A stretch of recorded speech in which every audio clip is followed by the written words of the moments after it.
Olá, povo de Deus, aqui quem vos fala, presbítero Geilson Francis, e nós já estamos prontos para mais uma aula de escola bíblica. Espero que vocês estejam conosco até o final desse vídeo, tá bom?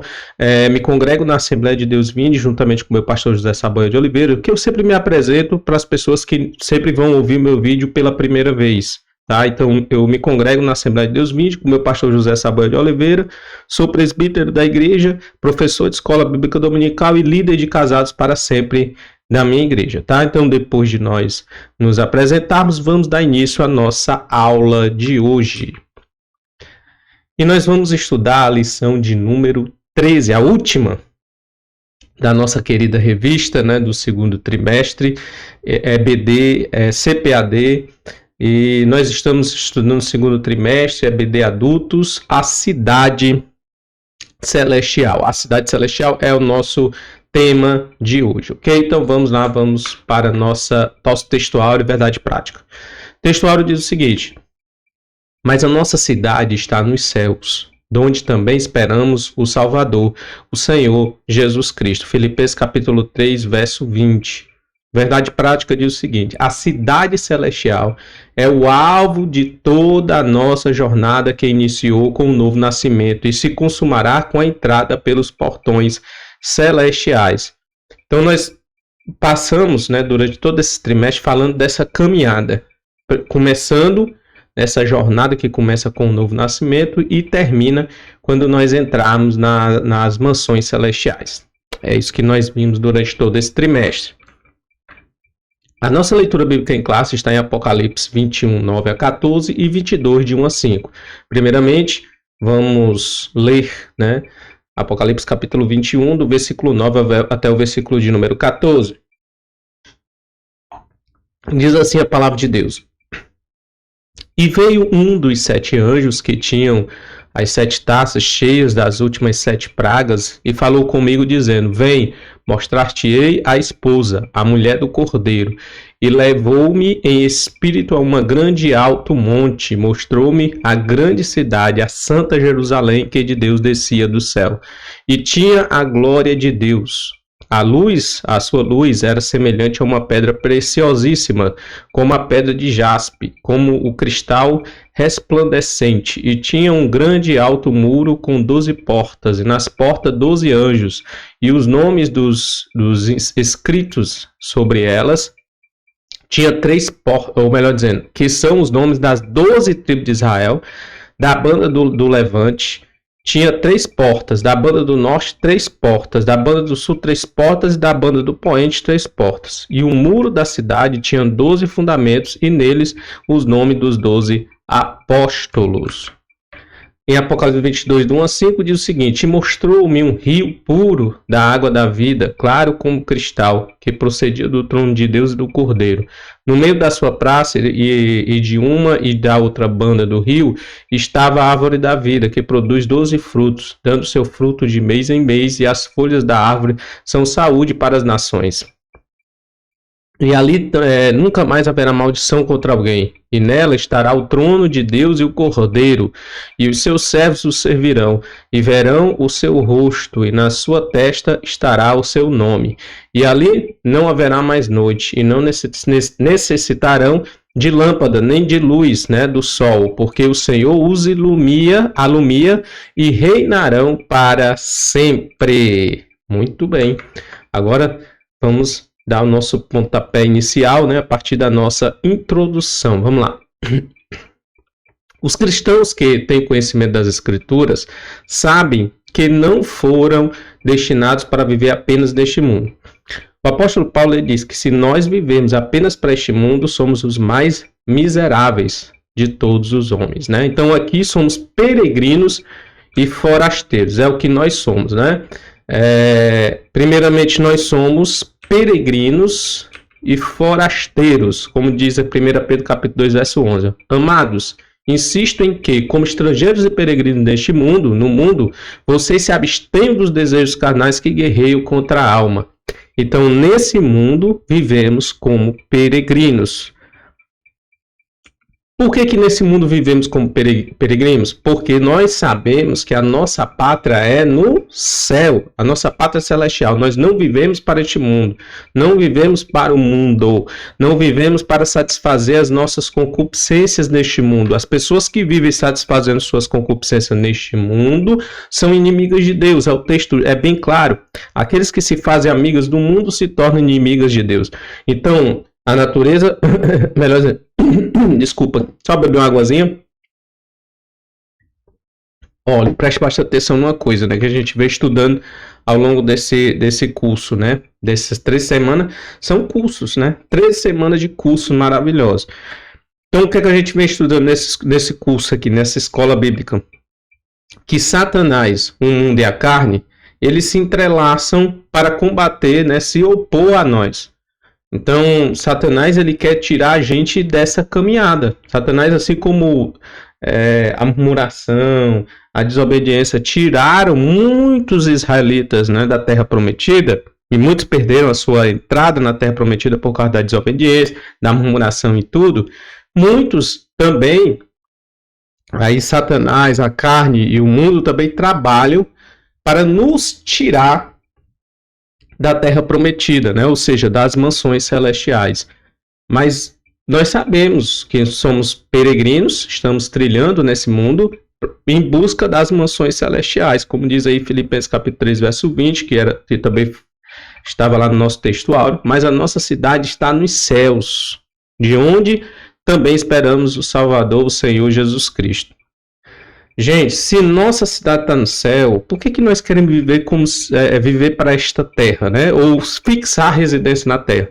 Porque o que eu vejo, e é muito claro, com certeza vocês veem também, é muitas pessoas lutando e fixando, né, a sua morada plenamente sobre a terra. Já viemos aqui falando, né, sobre a teologia da prosperidade. A teologia da prosperidade, ela tem essa capacidade, tá, de nos ludibriar e acharmos e nos encantarmos com este mundo, né? Nos encantarmos com o que o mundo pode nos proporcionar de prosperidade. E aí a gente fica fixado, a gente fica querendo viver para este mundo mesmo, né? A gente fica querendo viver para essa terra e acabamos perdendo de vista as mansões celestiais. Por isso que os cristãos hoje são muito imediatistas, são muito carnais. Os cristãos de hoje não são comparados com, por exemplo, com os cristãos da igreja primitiva. Por quê? Porque eles tinham essa vontade iminente de morar no céu, a vontade de ir para as mansões celestiais. Hoje o crente tem medo de morrer, né? Então, infelizmente, faz parte da nossa cultura, da característica do homem, desta civilização que estamos vivendo, dessa geração. Então nós estamos inseridos dentro desse contexto, infelizmente, né? Mas a gente precisa lutar contra isso, lutar contra a nossa própria carnalidade, porque sabemos que a nossa pátria é celestial e não terrena, ok? Muito bem, Gilson, entendi. Então vamos aqui continuar então. Brevemente os portões celestiais se abrirão e partiremos para viver eternamente com o Pai em nossa pátria celestial. Por isso, estudaremos a respeito do paraíso eterno, a cidade celestial, o eterno estado em que desfrutaremos da presença de Deus e como as Escrituras ensinam como será a nossa glorificação final. Aqui se encontra o que nos aguarda ao final da nossa jornada cristã. Muito bem, Gilson. Vamos continuar então. O paraíso eterno. Primeiramente, vamos aqui definir, vamos entender o que é o paraíso. Então, nós temos uma definição de paraíso como a morada de Deus, né? O paraíso como o céu. Nós vemos, por exemplo, Jesus quando estava lá na cruz, né? E aí tinha um ladrão do lado direito, um ladrão do lado esquerdo. O ladrão do lado direito disse para Jesus: Senhor, lembra-te de mim quando entrares no teu reino. Jesus disse o quê? Hoje mesmo estarás comigo no paraíso. Ok? Então, essa foi a promessa de Jesus Cristo para o ladrão que estava do lado direito e que se arrependeu e que não apenas se arrependeu, mas reconheceu que estava do lado de alguém que iria reinar futuramente.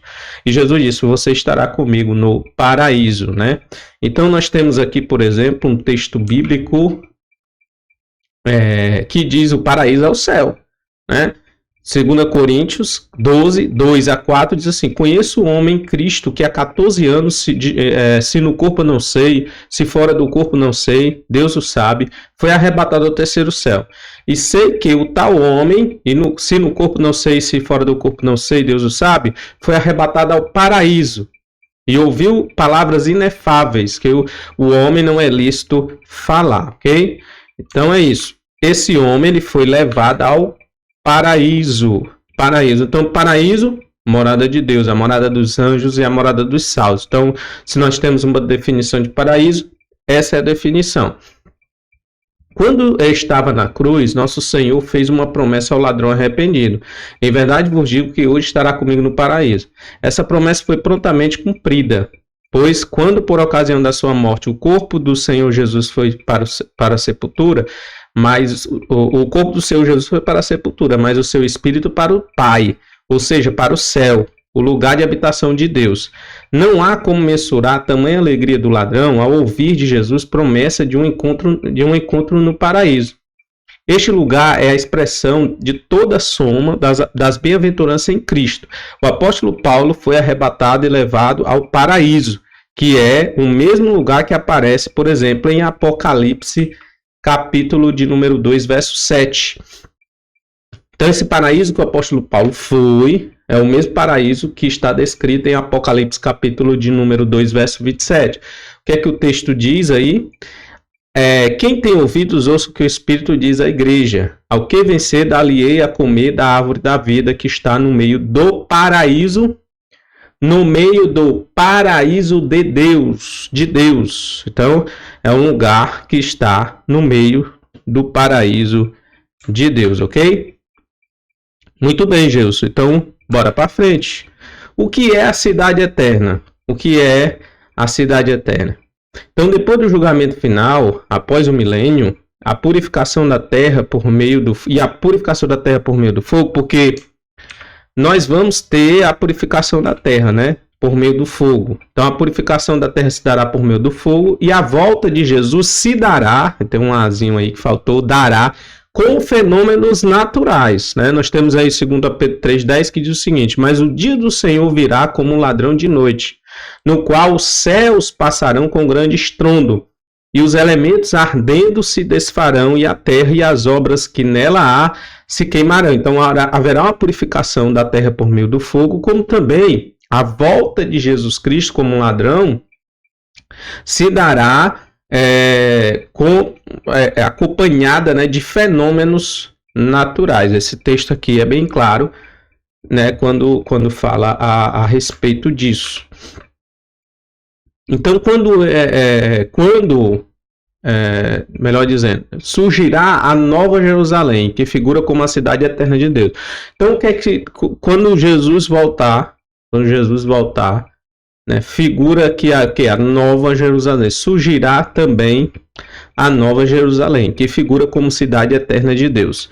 Então, Jesus voltou, começa o milênio, a terra será queimada e purificada. A volta de Jesus manifestará fenômenos naturais, né? Segundo Pedro 3,10 diz isso. Então surgirá a Nova Jerusalém, né? Nós vamos ter aí o surgimento da Nova Jerusalém, que é a cidade eterna de Deus, é a cidade eterna do Senhor. Então Apocalipse 3,12 diz o seguinte: a quem vencer eu farei coluna no templo do meu Deus, e dele nunca sairá. Escreverei sobre ele o nome de Deus e o nome da cidade do meu Deus, a Nova Jerusalém que desceu do céu do meu Deus e também do meu novo nome. Então a cidade é de Deus, é Nova Jerusalém, ela desce e é de Deus e surgirá exatamente após a segunda vinda de nosso Senhor e Salvador Jesus Cristo, ok? Quando esteve nesse mundo, o Senhor Jesus assegurou que prepararei um lugar para os santos. João 14, 2, 3. A Nova Jerusalém, criada por ocasião da purificação ocorrida na terra. João 14, 2, 3 diz, né? Jesus falou: não se turbe o vosso coração, credes em Deus, credes também em mim. Na casa de meu pai há muitas moradas. Se assim não fosse, eu vou teria dito, pois eu vou preparar-vos lugar. E quando eu for e vos preparar lugar, voltarei novamente para vós mesmos, para que onde eu estiver, estejais vós também. Então, a nova Jerusalém, criada por ocasião da purificação ocorrida na terra, tem sua origem no céu, e será também terrena, visto que substituirá a antiga cidade que estava contaminada. Ela descerá diretamente do céu. Então, é uma cidade que vai descer do céu para a terra, né, para poder trazer algo novo, né? Ou seja, a antiga cidade passará e Deus tornará a dar ao homem algo novo, né? Por isso que é a nova cidade, a nova Jerusalém. Apocalipse 21, 3 diz o seguinte: e vi um novo céu e uma nova terra, porque já o primeiro céu e a primeira terra passaram, e o mar já não existe. Então a primeira terra passou. E eu, João, vi a santa cidade, a nova Jerusalém, que de Deus descia do céu, adereçada como uma esposa ataviada para o seu marido. E ouvi uma grande voz do céu que dizia: eis aqui o tabernáculo de Deus com os homens, pois com eles habitará, e eles serão o seu povo, e o mesmo Deus estará com eles e será o seu Deus. Interessante. Até falei na aula passada, quando a gente estava falando sobre a realidade do inferno, né? Eu falei para os irmãos, na nossa escola bíblica presencial, que a gente precisa estar seguindo Jesus, estar com Jesus e na igreja, não por medo de ir para o inferno, e nem por vontade simplesmente de ir para o céu por ser um lugar tranquilo. Mas a gente precisa estar no caminho, estar com Jesus, simplesmente pela vontade de viver e morar para sempre com Jesus. Estar para sempre com Jesus é o nosso anelo. Viver com Jesus no céu não é ir para o céu para viver uma vida tranquila. Não é? Porque se eu fosse para o céu para viver uma vida tranquila e Jesus e Deus não estivesse lá, eu não queria. Então a gente precisa almejar, querer estar próximo de Deus, estar com Deus.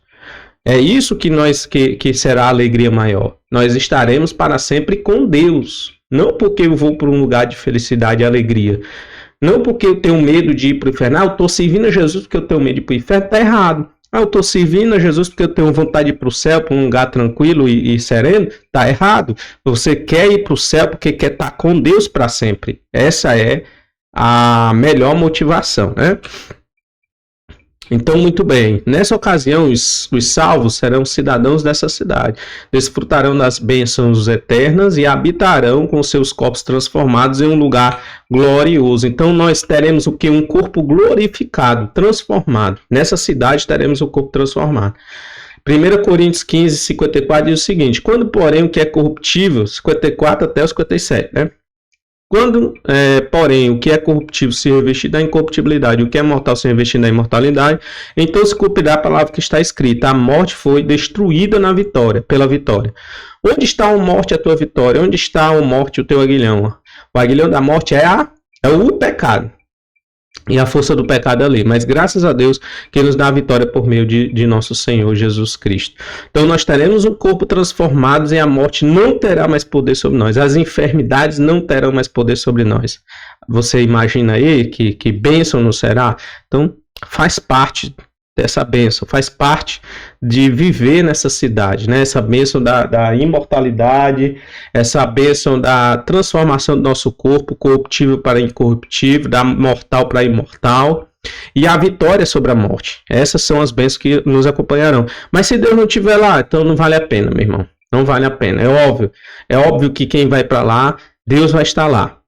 Mas a nossa motivação é querer estar com Deus, e não porque eu quero ter um corpo transformado. Essa não é a motivação correta de quem quer ir para o céu, né? Então, muito bem, Jesus. Então, bola para frente. Vamos caminhando. Bora. Quando a eternidade começará? Quando é que vai começar a eternidade? Aí é diferente. A gente falou o quê?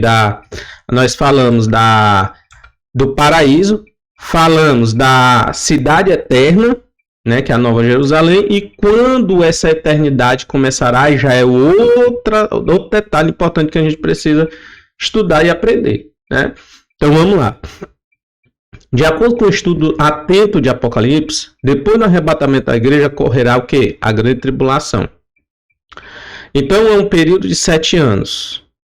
Em seguida, depois desse período de 7 anos de grande tribulação, onde se manifestará o anticristo, Em seguida, o nosso Senhor ele vai retornar, e a segunda vinda acontecerá no final da grande tribulação.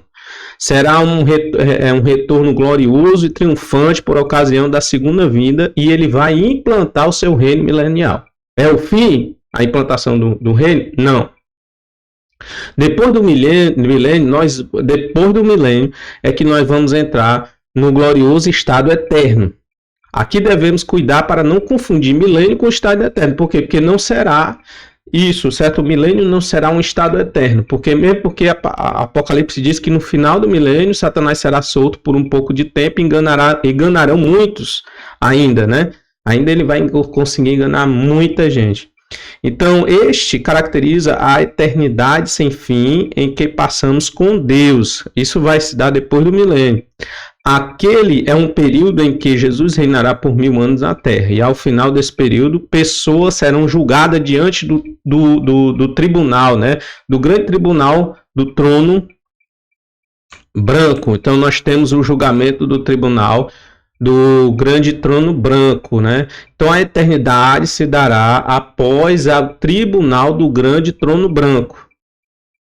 A eternidade se dará após o tribunal do grande trono branco. Antes desse julgamento final, nós teremos o quê? Um milênio, que acontecerá. Esse milênio vai acontecer depois da segunda vinda, que não é um arrebatamento. Então, coisas que você precisam separar bem. Arrebatamento é uma coisa, segunda vinda de Cristo é outra, milênio é outra e estado eterno é outro momento. Então, são momentos distintos. Arrebatamento é um momento, segunda vinda de Cristo é um momento, o milênio é um momento e a eternidade é um momento. Okay? Então, temos que fazer essa distinção. Apocalipse 20, verso 11 ao 15, vai falar do julgamento, né? E vi o grande trono branco, e o que estava sentado sobre ele, de cuja presença fugiu a terra e o céu. E não se achou lugar para eles. E vi os mortos, grandes e pequenos, que estavam diante de Deus, e abriram-se os livros.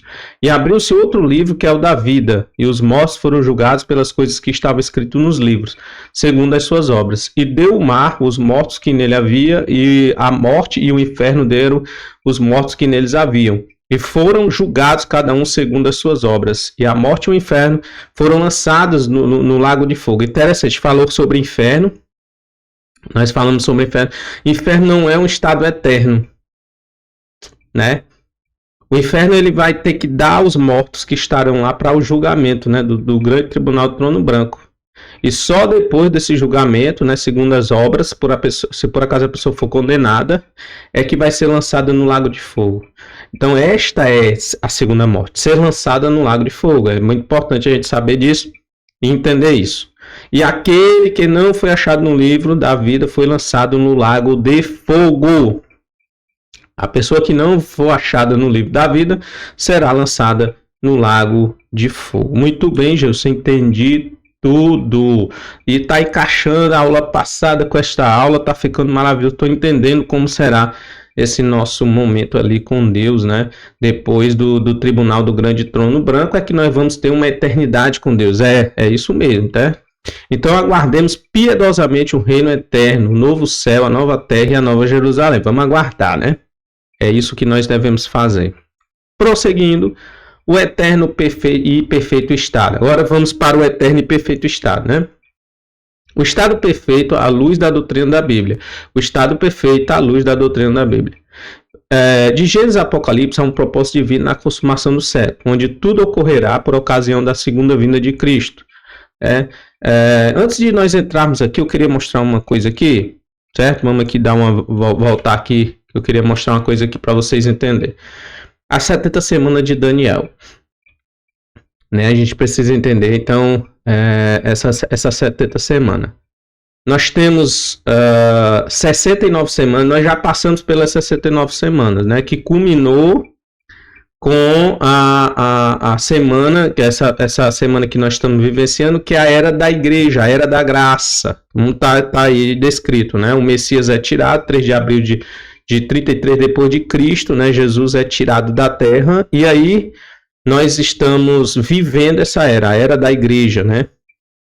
A cidade e o templo são destruídos. 6 de agosto de 70 depois de Cristo, a cidade e o templo do Senhor foi destruído, né? Então nós estamos vivendo essa era, é a era da igreja, certo?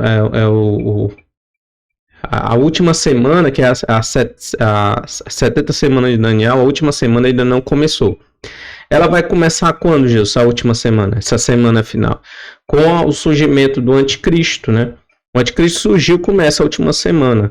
E aí a última semana será a semana da grande tribulação. 1,5 de paz, 1,5 de guerra, de destruição, né? De perseguição. E no final da semana nós temos o quê? O retorno do Messias. Então essas são as 70 semanas de Daniel, que está descrito em Daniel capítulo 9, 24 a 27. Eu queria que vocês fixassem bem aí nesse slide, entendessem bastante nessa questão das 70 semanas, já que a gente estudou aqui, falamos sobre arrebatamento, falamos sobre grande tribulação, que vai ser essa última semana de Daniel, né, a 70ª semana de Daniel, e depois da última semana, quando Jesus voltar, milênio, e depois do milênio, a eternidade. Então é interessante você entender as 70 semanas de Daniel, ok?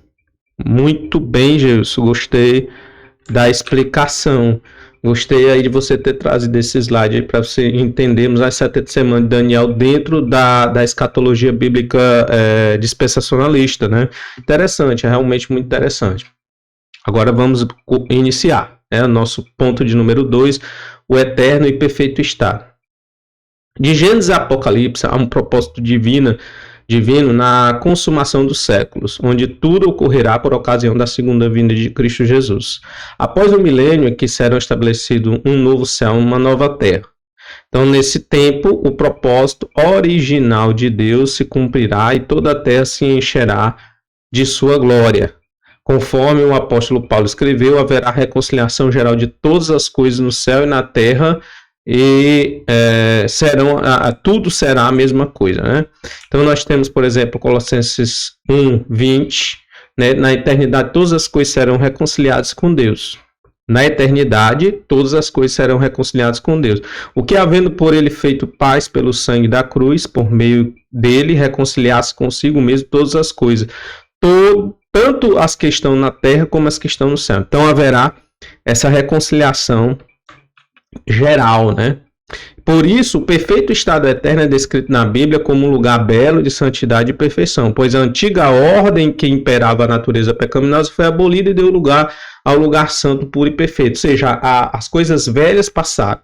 Todas as coisas vão se dar e vão ser novas, né, na Nova Jerusalém. É isso que nós vamos vivenciar lá, tá? O eterno e perfeito estado. Então, o estado perfeito à luz de Apocalipse 22, 1 a 5. O livro do Apocalipse traz alguns símbolos que descrevem de maneira mais vívida o divino estado perfeito de todas as coisas. São símbolos que comunicam a singularidade desse novo estado. Nós temos um rio, nós temos uma árvore, nós temos a ausência de males e a presença de Deus, que é a principal. A presença de Deus é a principal, gente, como eu falei para vocês, tá? Então, a vida eterna é descrita como um rio. O apóstolo João descreve essa eternidade como um rio da vida que brota do trono de Deus e do Cordeiro. Aqui está presente o aspecto simbólico do rio como símbolo de vida que em diversas vezes o Senhor Jesus mencionou como a água da vida. A vida eterna é descrita como árvore.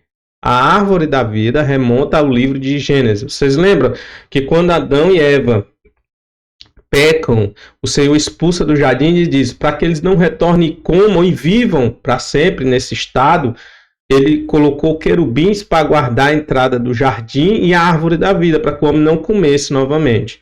Né? Vocês veem que a árvore da vida está lá presente no jardim. Né? Então, seus frutos de mês em mês e as suas folhas simbolizam a vida que triunfou sobre a eternidade e a enfermidade e a morte. Se em Adão imperou a enfermidade e a morte, em Cristo, né, teremos o direito, já com um corpo transformado, de retornar e se alimentar da árvore da vida. E aí, então, nós teremos vida plena, né, onde as enfermidades e a morte não terá mais poder nenhum sobre nosso corpo. Então não haverá mais dores nem doença, pois no divino estado eterno a morte não prevalecerá mais. A vida eterna sem males. Não haverá mais maldição contra alguém. O problema do coração do ser humano será para sempre resolvido, pois o mal será plenamente erradicado. Esse é o estado eterno, né?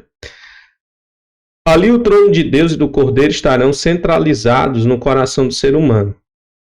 A vida eterna na presença de Deus. Contemplaremos Deus face a face.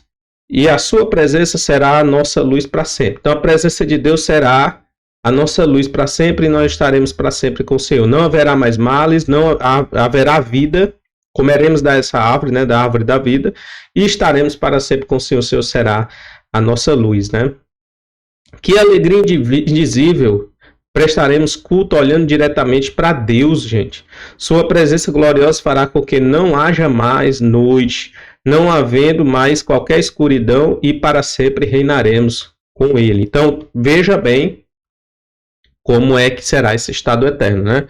É um estado sem males, sem dores, sem pecado, e um estado em que estaremos para sempre, que é o principal, como eu falei para vocês. Estaremos para sempre com Deus. Muito bem, Jesus, gostei. A aula está maravilhosa. Então vamos prosseguir, vamos para frente. O estado final de todos os santos. Como acontecerá esse estado final? O que todo crente salvo deve esperar? Os santos de Deus, tanto no Antigo como no Novo Testamento, nunca viveram nessa terra com a ideia de permanecer nela eternamente. Eu sei porque que hoje muitos vivem como se quisessem viver para sempre nessa terra. Embora, se você chegar para a pessoa e dizer, mas irmão, você não almeja o céu? Você almeja, mas eu preciso viver na terra, né? Eu tenho que comer, eu tenho que me alimentar, eu tenho que ter carro bom, tenho que ter casa boa. Aí ele vai começar a listar a vida boa que ele vive. Isso mostrando claramente que ele tem a intenção realmente maior de ficar na terra e beber e comer do fruto da terra do que necessariamente viver e comer do fruto da árvore da vida lá na eternidade, né? É isso que a gente percebe. Mas os homens de Deus do Antigo Testamento, os heróis da fé, queriam a cidade eterna. Nós vemos, por exemplo, Moisés, né? Em Hebreus capítulo 11, verso 9 e 10, o patriarca Abraão desejava viver na cidade celestial. Então, pela fé, peregrinou na terra prometida como se estivesse em terra estranha, viveu em tendas, bem como Isaac e Jacó, cordeiros da mesma promessa. Pois ele esperava o quê? A cidade que tem alicerce, cujo arquiteto e edificador é Deus. Olha aí. Vendo? Abraão desejava viver na cidade celestial. Que legal. Aí nós temos Moisés também queria, né? Moisés também almejava as coisas invisíveis. Então, pela fé, Moisés, sendo já grande, recusou ser chamado filho da filha de Faraó, escolhendo antes ser maltratado com o povo de Deus do que por um pouco de tempo ter gozado do pecado, tendo por maiores riquezas o vitupério de Cristo do que os tesouros do Egito, porque tinha em vista o quê? A recompensa. Então ele renunciou ao tesouro do Egito. E hoje? Será que a gente renunciava os tesouros do Egito? Ou renuncia os tesouros do Egito, do mundo? Não, né? A gente se lambuza, na verdade. Né? A gente se lambuza do mundo. Porque o mundo, ele fascina. Ele também tem coisas muito boas. Mas Moisés não queria isso não. Eu não quero ser chamado filho da filha de Faraó. Eu prefiro ser maltratado, né, do que gozar por um pouco de tempo desses pecados que o mundo oferece. Mas muita gente hoje, mesmo cristão, prefere estar comendo das bolotas de Satanás nesse mundo, né?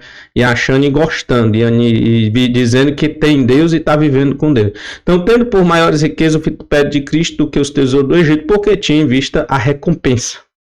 Pela fé deixou o Egito, não temendo a ira do rei, porque ficou firme como vendo o invisível. Ninguém mais está vendo o invisível. Por quê? Porque o visível é muito melhor para muitos, né? Para muitos o visível é muito mais interessante do que o invisível, né? Não estou vendo mesmo. E aí o mundo eu estou vendo, eu estou conseguindo perceber, então vou viver nesse mundo, vou gozar desse mundo. Então muitos estão vivendo dessa forma, né? Então, por isso o cristão que vive neste mundo sabe que aqui Ele é peregrino nessa jornada, pois está consciente de que o seu lar, a sua verdadeira cidade é a celestial, de onde o nosso grande e maravilhoso Deus habita, né? Então Deus habita na celestial, na cidade celestial, né? Apocalipse 21, verso 3 diz: E ouvi uma grande voz do céu que dizia: Eis aqui o tabernáculo de Deus com os homens, pois com eles habitará, e eles serão o seu povo, e o mesmo Deus estará com eles, e será o seu Deus. E nela não vi templo, porque o seu templo é o Senhor, Deus Todo-Poderoso, e o Cordeiro. Apocalipse 21, versos 3 e 22. Ou seja, Deus estará com a gente. A cidade celestial estaremos para sempre com Deus. Isso é o que é mais gratificante, né? É estar para sempre com Deus. Muito bem, Geilson. Bola para frente. Bora caminhando. Ao se fazer menção dos escritos, né, nas 12 portas da cidade, onde estarão as 12 tribos de Israel, e dos alicerces, levam os nomes dos 12 apóstolos, está evidente que se trata de pessoas originárias de todas as eras. Então, pessoas de todas as eras herdarão essa cidade, né? As pessoas tanto de Israel quanto a igreja serão reunidas formando um só corpo de Cristo, cumprindo-se plenamente dessa forma que está escrito em Gálatas 3 e 28. Nisto não há judeu nem grego, não há judeu, não há grego, não há mulher, não há homem, não há mais divisão nenhuma de classe, de raça, de cor, de pele. Não tem mais isso, né? Vai acabar se Deus quiser, porque nesse mundo é uma desgraça essas coisas, né? Classe social, quem é mais rico, quem é mais pobre, quem é preto, quem é branco. Mas lá não haverá essa distinção. Viveremos a nova cidade sem qualquer tipo de segregação, discriminação, diferença de classe, pois seremos um só povo em Cristo Jesus. Nesse mundo é que tem divisão, mas lá não haverá. Ok? Será todo mundo igual, para a glória do nome do Senhor Jesus Cristo, né? Para frente, Geilson, finalmente em casa. Sabemos que nossa morada final não é aqui nesse mundo, nem na sepultura, né? Como a palavra inferno é sepultura. Não, nós temos uma eternidade a viver com Deus. Prova disso é que somos denominados de peregrinos e estrangeiros em terra estranha, né? Nessa terra. O apóstolo Paulo nos lembra de que a nossa cidade está no céu, como nós vimos. Os cristãos que verdadeiramente mantêm comunhão com Cristo e a sua palavra, cultivam em seu coração o desejo de ir para casa. Rapaz, não é possível que numa lição como essa a gente não cultive o desejo de ir para casa. O desejo de ir para o céu, de morrer e estar com Cristo, né? Esse é o maior desejo do cristão, gente. Por exemplo, o apóstolo Paulo, ele anelava pelo céu. 2 Coríntios 5:8 diz: Mas temos confiança e desejamos antes deixar este corpo para habitar com o Senhor. Então nós temos confiança e desejamos deixar esse corpo. Deixamos, mas não, a gente não quer desejar, né? A gente não deseja muitas vezes deixar esse corpo, esse mundo. Filipenses 1, 21, 23, isso aqui é para a gente meditar, gente, para a gente poder analisar a nossa vida e saber como é que está, se nós estamos vivendo e juntando tesouro na terra ou se estamos vivendo e juntando tesouro no céu. Filipenses 1, 21, 23, porque para mim o viver é Cristo, morrer é ganho. Mas se o viver na carne me der fruto na minha obra, não sei então o que devo escolher. Mas de ambos os lados estou em aperto, tendo o desejo de partir e estar com Cristo, porque isto é ainda muito melhor. Melhor do que produzir, viver na carne e produzir fruto para a minha obra, melhor do que isso é estar com Cristo, é estar com Ele, viver com Ele, andar com Ele, abraçar Ele, beijar Ele, amar Ele, estar para sempre com Cristo. É o que nós devemos anelar, né?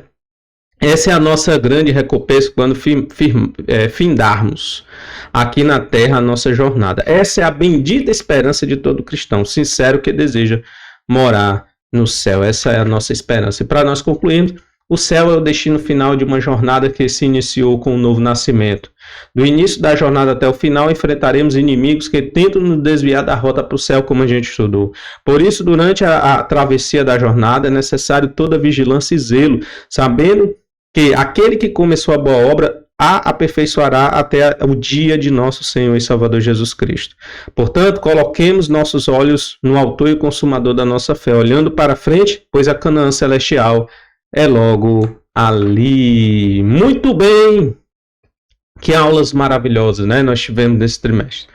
Mas eu quero já agradecer a todos vocês que tiveram paciência comigo, se inscreveram no canal, abençoaram o canal, e eu digo para vocês que nós vamos continuar na próxima revista.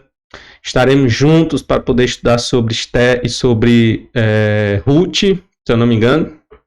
E nós vamos estar juntos aí, certo? Nessa nossa jornada no terceiro trimestre. Espero que vocês tenham gostado. Que Deus possa abençoar a sua vida, a sua casa, a sua família, e nos dê uma semana de bênçãos para a glória do nome do Senhor Jesus Cristo.